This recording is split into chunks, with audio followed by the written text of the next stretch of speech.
வித்தியாசமான சுவையில் ஒரு ஹெல்த்தியான லட்டு ரெசிபி 10 நிமிஷத்தில் எப்படி செய்யுதுன்னு பார்க்கலாமா? இதுக்கு ஒரு பேனில் 2 டீஸ்பூன் அளவுக்கு நெய் சேர்த்துக்கோங்க. நெய் உருகி வந்த பிறகு ஒரு 10 முந்திரி ஒரு 10 திராட்சை சேர்த்துட்டு லோ ஃப்ளேமில் வச்சு நல்லா வதக்கி விட்டுக்கோங்க. கருக விடாமல் பார்த்துக்கோங்க. இந்த அளவுக்கு பொன்னிறமாக வறுத்து தனியாக எடுத்து வச்சுக்கலாம். இப்போது கடாயில் 3 டேபிள் ஸ்பூன் அளவுக்கு வறுத்த வேர்க்கடலை சேர்த்துக்கோங்க.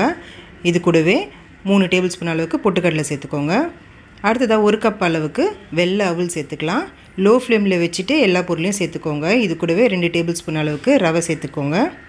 சேர்த்துட்டு லோ ஃப்ளேமில் வச்சுட்டு இது நல்லா ஒரு 3 நிமிஷத்துக்கு நல்லா வாசனை வர வரைக்கும் இதை நல்லா வதக்கி விட்டுக்கலாம்.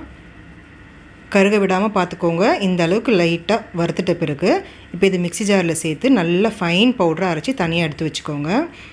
இப்போது 2 கப் அளவுக்கு தண்ணியில் 1 கப் அளவுக்கு வெல்லம் இல்லைன்னா நாட்டு சக்கரை சேர்த்துக்கோங்க. சேர்த்துட்டு வெல்லம் நல்லா உருகி வர வரைக்கும் இதை நம்ம கொதிக்க வச்சுக்கலாம். பாகுபாதம்லாம் எதுவும் கிடையாதுங்க. வெல்லம் உருகி வந்துச்சுனாலே போதும். இப்போ ஒரு பேனில் இந்த வெள்ளை தண்ணியை நம்ம வடிகட்டி எடுத்துக்கலாம். வடிகட்டி எடுத்துகிட்டு இப்போ 1 கப் அளவுக்கு நல்லா துருவிய தேங்காய் சேர்த்துக்கோங்க. 1 டீஸ்பூன் அளவுக்கு ஏலக்காய் தூள் சேர்த்துக்கலாம். அடுத்து இப்போ நம்ம அரைச்சி வச்சுருக்க வேர்க்கடலை பொட்டுக்கடலை பவுடரை சேர்த்துக்கோங்க.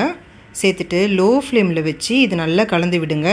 இந்த பவுடரை சேர்த்த உடனே நம்மளுக்கு நல்லா கெட்டி பிடிக்கும்.